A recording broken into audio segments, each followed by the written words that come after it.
الحمد لله رب العالمين والصلاة والسلام على رسوله الكريم أما بعد. قال الله تبارك وتعالى في القرآن المجيد والفرقان الحميد: أعوذ بالله من الشيطان الرجيم. بسم الله الرحمن الرحيم. كتب عليكم الصيام كما كتب على الذين من قبلكم لعلكم تتقون. محترم سامعین اور حاضرین، اللہ تعالیٰ کا لاکھ لاکھ شکر ہے اور احسان ہے کہ اللہ تعالیٰ نے ہمیں رمضان کا بابرکت مہینہ ہمیں نصیب فرمایا، کیونکہ یہ اللہ تعالیٰ ہی کی توفیق ہے. اس کی توفیق کے بغیر انسان کوئی بھی چیز حاصل نہیں کر سکتا، چاہے وہ کتنی خواہش کرے، کتنی ہی جد و جہد کرے، کتنی ہی محنت کرے. میں نے قرآن شریف کی پہلی آیت پڑھی، اس میں اللہ تعالیٰ صاف صاف اور واضح طور پر ارشاد فرماتے ہیں اور کہہ رہے ہیں کہ اے لوگوں، تم پر روزہ اسی طرح فرض کیا گیا ہے جیسا کہ اس سے پہلے کے لوگوں کو فرض کیا گیا، تاکہ تم متقی بن جاؤ، تاکہ تم پرہیزگار بن جاؤ. آگے اللہ تعالیٰ قرآن شریف میں روزے کے بارے میں ارشاد فرماتا ہے اور اس رمضان کی بابرکت مہینے کے بارے میں ارشاد فرماتا ہے اور اس قرآن کے تعلق سے ارشاد فرماتا ہے: شہر رمضان الذی انزل فیہ القرآن ھدی للناس وبینات من الھدی والفرقان، کہ یہی رمضان کا مہینہ ہے جس کے اندر قرآن نازل کیا گیا. اور یہ قرآن کیا ہے کہ جو کہ واضح دلیل ہے، جو کہ ہدایت ہے، اور فرمایا فرقان ہے کہ جو حق و باطل کو ایک دوسرے کو الگ کرنے والا، سچائی اور جھوٹ کو الگ کرنے والا، سفید اور جھوٹ کو الگ کرنے والا ہے. یہ وہ قرآن ہے جو رمضان کے مہینے میں نازل کیا گیا. تو اس سے معلوم چلتا ہے کہ رمضان کا اور قرآن شریف کا ایک خاص تعلق ہے. اس کے بعد آگے اللہ تعالیٰ ارشاد فرماتے ہیں: فمن شہد منکم الشہر فلیصم، کہ تم میں سے جو کوئی بھی اس رمضان کے مہینے کو پائے، تم میں سے جو کوئی بھی اس رمضان کے مہینے کو دیکھے یا اس میں زندہ رہے، تو اسے ضروری ہے کہ وہ چاہے روزہ رکھے، اس کے لیے ضروری ہے کہ وہ روزہ رکھے. اللہ تعالیٰ آگے فرماتے ہیں: وَمَنْ كَانَ مَرِيضًا أَوْ عَلَى سَفَرٍ فَعِدَّةٌ مِّنْ أَيَّامٍ أُخَرَ، اور اگر تم میں سے کوئی مریض ہو یا مسافر ہو تو وہ ان روزوں کو اگلے دنوں کے لیے مؤخر کر دے، یعنی کہ ان دنوں میں اس روزوں کو شمار کرے. کیونکہ آگے اللہ تعالیٰ واضح طور پر ارشاد فرماتے ہیں: یرید اللہ بکم الیسر ولا یرید بکم العسر، کہ اللہ تعالیٰ آسانی چاہتے ہیں، تنگی نہیں چاہتے. یعنی کہ انسان کے لیے، اس امت محمدیہ کے لیے اور مومنوں کے لیے اللہ تعالیٰ نے آسانی کا راستہ اختیار کیا ہے، تنگی کا راستہ اختیار نہیں کیا. تو قرآن شریف کی پہلی آیت سے واضح ہو گیا کہ اللہ تعالیٰ نے فرما دیا: کتب علیکم الصیام کما کتب علی الذین من قبلکم لعلکم تتقون، کہ تم پر روزے اسی طرح فرض کیے گئے ہیں جیسا کہ پہلے امتوں پر فرض کیے گئے تھے. تو میرے بھائیوں، یہ روزہ ہم پر فرض کیا گیا ہے اور یہ روزہ سن 2 ہجری میں فرض کیا گیا. یہ بات ہمیں یاد رکھنی ہے. اور روزے کا جو مقصد ہے وہ ہمیں یاد رکھنا ہے کہ ہم روزہ کس لیے رکھتے ہیں، کہ روزہ کیوں فرض کیا گیا اور اللہ تعالیٰ نے اس روزے کو کب فرض کیا. تو سن 2 ہجری میں یہ روزہ فرض کیا گیا ہے اور اس روزے کو فرض کرنے کا ایک خاص مقصد تھا تاکہ انسان ان تمام برائیوں سے رک جائے، تاکہ انسان ان تمام خواہشات سے رک جائے جس کو اس مہینے کے علاوہ کرتا رہتا ہے. کیونکہ حضور صلی اللہ علیہ وسلم نے ارشاد فرمایا کہ اس مہینے کے اندر سرکش شیاطین اور جنات جو ہوتے ہیں وہ قید کر دیے جاتے ہیں، تو انسان ان تمام برائیوں سے رک جاتا ہے جس کو وہ پورے سال کرتا رہتا تھا. اور ہم دیکھتے بھی ہیں واضح طور پر کہ جو پورے سال نماز نہیں پڑھتا، جو پورے سال گھومتا ہے یا پورے سال تلاوت نہیں کرتا، وہ اس مہینے کی برکت سے تلاوت کرتا رہتا ہے. حضور صلی اللہ علیہ وسلم نے بھی تعارفی خطبے کے اندر یہی ارشاد فرمایا کہ اے لوگوں، تمہارے سامنے رمضان کا مہینہ ضائع فغن ہونے والا ہے اور یہ تمہارے لیے خوشخبری ہے. اس مہینے کے اندر حسن و سلوک کرنا، اس مہینے میں صبر کرنا. اور یہ فرمایا کہ اس مہینے کے اندر ایک رات ہے جو رات 1000 مہینوں سے بہتر ہے. جیسا کہ ہم قرآن شریف میں دیکھتے ہیں: انا انزلناہ فی لیلۃ القدر لیلۃ القدر خیر من الف شہر، اس رات کے بارے میں بتایا گیا اور یہ رات بھی رمضان کے مہینے میں آتی ہے. اور حضور صلی اللہ علیہ وسلم نے یہ بھی فرمایا کہ اس مہینے کے اندر جو پہلا عشرہ ہوتا ہے وہ رحمت کا ہوتا ہے، دوسرا عشرہ جو ہے وہ مغفرت کا ہے، اور تیسرا عشرہ ہے وہ جہنم کی خلاصی کا ہے. اس کے بعد آپ نے آگے یہ ارشاد فرمایا کہ اس مہینے میں یہ 4 کام ضرور اور زیادہ کیا کرو. کلمہ طیبہ کی کثرت زیادہ کیا کرو. اور مجھے امید ہے کلمہ طیبہ ہر ایک انسان کو یاد ہوگا، چاہے وہ عالم ہو، جاہل ہو، قاری ہو. کلمہ طیبہ ایک ایسا ہے کہ انسان اسی کے ذریعے مسلمان ہوتا ہے اور ایمان میں داخل ہوتا ہے. تو اللہ تعالیٰ اس کلمے کو بہت زیادہ پسند فرماتے ہیں. تو حضور نے فرمایا کہ کلمہ طیبہ کی کثرت زیادہ کرو. اس کے بعد فرمایا کہ استغفار زیادہ کرنا، یعنی کہ توبہ کرنا، اپنے تمام گناہوں سے خلاصی کے لیے اللہ تعالیٰ کے سامنے سجدہ ریز ہونا، گڑ گڑانا. اس کے بعد فرمایا جنت طلب کرنا. کیونکہ جنت طلب کرنے سے اللہ تعالیٰ بہت زیادہ خوش ہوتے ہیں۔ اس کے بعد فرمایا کہ آگ سے پناہ مانگنا، جہنم سے بچنا۔ یہ 4 چیزوں کے بارے میں فرمایا کہ اس رمضان کے مہینے میں کرنے کے ہیں میرے بھائیوں۔ اس کے بعد حدیث شریف میں یہ بھی آتا ہے کہ حضور صلی اللہ علیہ وسلم نے ارشاد فرمایا کہ جو بھی کوئی رمضان کے مہینے میں روزے دار کو افطار کرائے تو اللہ تعالیٰ اس کے گناہ معاف فرما دیتے ہیں۔ تو صحابہ نے پوچھا ہے اللہ کے رسول، اگر ہم اس کی استطاعت نہ رکھتے ہوں، ہمارے پاس وہ صلاحیت نہ ہو، طاقت نہ ہو، تو آپ نے ایسا جواب دیا کہ تمام صحابہ خوش ہو گئے۔ اور تب جب صحابہ خوش ہوئے تو یہ میسج ہم تک پہنچا تو ہمیں بھی خوش ہونا چاہیے اور اس پر عمل کرنا چاہیے۔ اور فرمایا کہ تم دودھ کا ایک گھونٹ یا کھجور کا ایک ٹکڑا یا پانی کا ایک گھونٹ ہی پلا دو تو اللہ تعالیٰ اتنا ہی اجر تمہیں دیں گے اور تمہارے گناہ معاف فرما دیں گے۔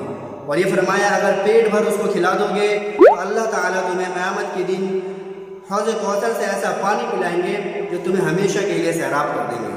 تو یہ چیزیں تھیں میرے بھائیوں جو ہمیں رمضان کے مہینے میں کرنے کی ہے کہ ہمیشہ سچ بولنا ہے، جس مقصد کے لیے ہمیں روزہ رکھنا ہے اس مقصد کے تحت ہمیں چلنا ہوگا۔ کیونکہ ایک حدیث شریف میں حضور صلی اللہ علیہ وسلم نے ارشاد فرمایا کہ اگر تم میں سے کوئی جھوٹ بولتا رہے، گناہ کرتا رہے اور اس پر عمل کرتا رہے تو اللہ تعالیٰ کو ایسے روزے دار کی ضرورت نہیں، اللہ تعالیٰ کو ایسے روزے دار کی بالکل بھی ضرورت نہیں ہے۔ تو یہ خاص قسم کی کیفیت ہوتی ہے رمضان کے مہینے میں، اور ہمیں صبر سے کام لینا ہے، غمخواری کرنا ہے اور ایک دوسرے کو صبر کی تلقین بھی کرنا ہے۔ کیونکہ حضور صلی اللہ علیہ وسلم اس رمضان کے مہینے کا انتظار شعبان کے مہینے ہی سے کرتے تھے۔ روزہ رکھنے کے لیے ضروری ہے کہ ہمیں نیت کریں، کیونکہ حدیث شریف میں ہے انما الاعمال بالنیات کہ نیت کا ہی دار و مدار ہے ساری چیزوں پر، اس لیے ہمیں روزہ رکھنے کے لیے نیت ضروری ہے۔ اور نیت زبان سے کہنا ضروری نہیں، نیت صرف دل کے ارادے کا نام ہے۔ اور سحری کی جو تیاری کرتے ہیں وہ بھی ایک طریقے کی نیت ہی ہے، ایک طریقے کا وہ ارادہ ہی ہے۔ اور سحری کے بارے میں حضور صلی اللہ علیہ وسلم نے ارشاد فرمایا تسحروا فإن فی السحور برکہ کہ سحری کھایا کرو کیونکہ سحری کے اندر برکت ہے اور سحری کھانا سنت ہے۔ اگر ہم نے سحری نہیں کھائی تب بھی ہمارا روزہ ہو جائے گا۔ اور نیت کے لیے بھی یہ ضروری ہے کہ اگر ہم رات کو سوتے رہ گئے اور سحری کے وقت بھی نہ اٹھے، فجر بھی نکل گئی اور فجر کے بہت بعد اٹھے تو بھی ہم روزے کی نیت سے رہ سکتے ہیں، ہمارا روزہ ہو جائے گا۔ اب چند اہم مسئلے بہت ضروری ہیں جو روزے داروں کے لیے ضروری ہے، کیونکہ اس کی ناواقفیت کی وجہ سے بہت سے لوگ ایسا کرتے ہیں کہ ان کا روزہ چلا جاتا ہے، دن بھر وہ روزے سے رہتے ہیں لیکن مسئلہ نہ معلوم ہونے کی وجہ سے ان کا روزہ جاتا رہتا ہے۔ تو میں چند مسئلے آپ کے سامنے جو اہم ہیں اور ضروری ہیں جس سے لوگ اکثر ناواقف ہیں وہ پیش کر دوں تاکہ روزہ ہمارا باقی رہے، اور جو روزے کی رحمت ہے اور جو برکت ہے اس کی خاص کیفیت ہے اور جو تلذذ ہے وہ ہمیں حاصل ہوتا رہے۔ تو پہلی چیز سب سے پہلے واضح کر دوں کہ اگر بھول کر ہم کھانا کھا لیں یا کچھ پی لیں یا جماع وغیرہ کر لیں تو اس سے روزہ نہیں ٹوٹتا بلکہ روزہ باقی رہتا ہے۔ اس لیے اس مسئلے میں زیادہ متفکر ہونے کی ضرورت نہیں کہ ہم نے کچھ کھا لیا تو اب کھانا کھا ہی لیا، روزہ توڑ دیا، ایسا بالکل نہیں کرنا ہے۔ بلکہ اگر ہم نے جان بوجھ کر کھایا تب روزہ ہمارا ٹوٹتا ہے، اگر ہم نے جان بوجھ کر نہیں کھایا، غلطی سے کھا لیا، ہمیں یاد نہیں تھا، تو اس سے ہمارا روزہ نہیں ٹوٹتا۔ دوسری چیز کیا ہے کہ خون ٹیسٹ وغیرہ کروانا، کہ خون ٹیسٹ وغیرہ کروانے کا بھی حکم یہ ہے کہ اس سے بھی روزہ نہیں ٹوٹتا، کیونکہ بدن سے کوئی چیز نکل رہی ہے، بدن کے اندر وہ چیز جا نہیں رہی۔ روزے میں انجیکشن وغیرہ لگوانا، لوگ پوچھتے ہیں کہ روزے میں انجیکشن لگوانا کیسا ہے، تو روزے میں انجیکشن لگوا سکتے ہیں، اس سے روزہ نہیں ٹوٹتا۔ اسی طریقے سے ہیموپیتھک کی دوا بہت سے لوگ استعمال کرتے ہیں، تو اس میں سے ایک دوا آتی ہے جس کو صرف سونگھا جاتا ہے، تو وہ دوا آپ استعمال کر سکتے ہیں، سونگھ سکتے ہیں، کیونکہ وہ دوا کھائی نہیں جاتی، وہ ہیموپیتھک کی دوا ہوتی ہے۔ اسی طریقے سے حلق وغیرہ میں کوئی چیز چلی جائے بلا ارادہ تو اس سے بھی روزہ نہیں ٹوٹتا۔ اسی طریقے سے روزے میں اگر گلوکوز چڑھانا پڑ جائے تو گلوکوز وغیرہ چڑھا سکتے ہیں، اس سے میں بھی کوئی دقت نہیں ہے، کوئی مذائقہ نہیں ہے، روزہ باقی رہتا ہے۔ اسی طریقے سے پسینہ یا آنسو وغیرہ ہم رو رہے ہیں کسی وجہ سے، یا کام کیا پسینہ وغیرہ آ گیا اور وہ منہ میں چلا گیا تو اس سے بھی روزہ نہیں ٹوٹتا۔ اسی طریقے سے خوشبو وغیرہ استعمال کر سکتے ہیں، پھول وغیرہ کی خوشبو سونگھ لی یا عطر وغیرہ کی خوشبو سونگھ لی، اس سے بھی روزہ نہیں ٹوٹتا۔ اسی طریقے سے سر میں تیل وغیرہ لگانے سے بھی روزہ نہیں ٹوٹتا۔ دانت میں اگر چنے کے وقت کوئی چیز پھنسی رہ جائے تو اگر ہم نے اس کو نکالے بغیر حلق میں داخل کر لیا تو بھی اس سے روزہ نہیں ٹوٹتا، روزہ باقی رہتا ہے۔ ہاں اگر ہم نے اس کو نکال لیا، ہاتھ میں لے کے دیکھا، اس کے بعد پھر ہم نے اندر داخل کیا تو اس سے روزہ ٹوٹ جائے گا۔ اسی طریقے سے ہم نے قے کی یعنی الٹی کر دی، وامٹ ہوا اور وامٹ زیادہ بھی ہو گیا تو اس سے روزہ نہیں ٹوٹتا۔ ہاں اگر وامٹ آپ نے جان بوجھ کر کیا ہے تو پھر اس جس سے روزہ ٹوٹ جاتا ہے. اسی طریقے سے احتلام ہو جائے اس سے یعنی کہ ایجوکیشن وغیرہ جو ہوتا ہے اس سے بھی روزہ نہیں ٹوٹتا. اور ایک چیز اور بتا دوں جو عورتوں کے لیے ہے خاص طور پر کہ اگر مینسٹرل وغیرہ ہوتا ہے یعنی حیض یا نفاس والی عورت ہے تو اس پر روزہ نہیں ہے بلکہ وہ ان روزوں کو بعد میں قضا کرے گی, اس وقت اس کے لیے روزہ نہیں ہے. اسی طریقے سے روزے میں مسواک وغیرہ آپ کر سکتے ہیں کیونکہ حضور صلی اللہ علیہ وسلم مسواک کرتے تھے اور احادیث ہے وہ مسواک تر ہو یا خشک ہو یا نیم کی ہو کڑوی ہو اس سے کوئی دقت نہیں. اسی طریقے سے منہ وغیرہ سے رال نکلتی ہے تو رال وغیرہ کو بھی اگر ہم نے اندر لے لیا تو بھی اس سے روزہ نہیں ٹوٹتا کیونکہ وہ بدن کا وہ ایک ہمارے منہ کا دہن کا ایک حصہ تھا.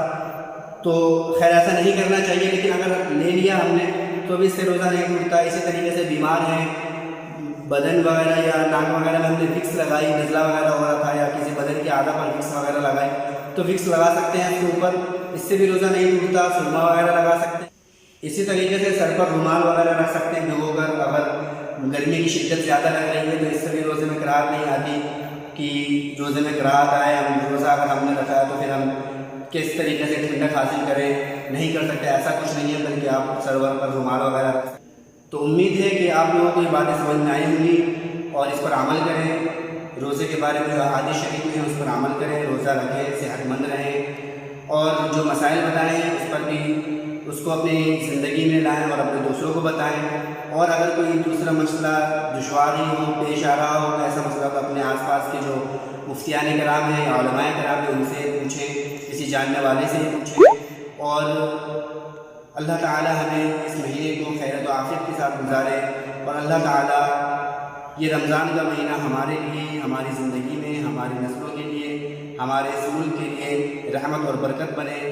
وآخر دعوانا